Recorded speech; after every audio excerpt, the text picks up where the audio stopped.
ప్రేమ లోకం నువ్వే అంటున్నా, నీతో ప్రయాణం ఇష్టమేనన్నా, ప్రేమ తెలిపిన రామ చిలుకను హత్తుకోమన్నా.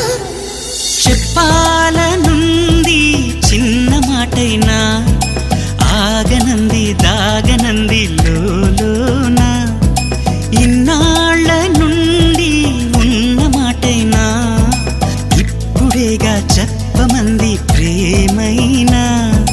పెదవి కదిలించుకో, మనసే వినిపించుకో, పరదా తొలగించు కొంతైనా.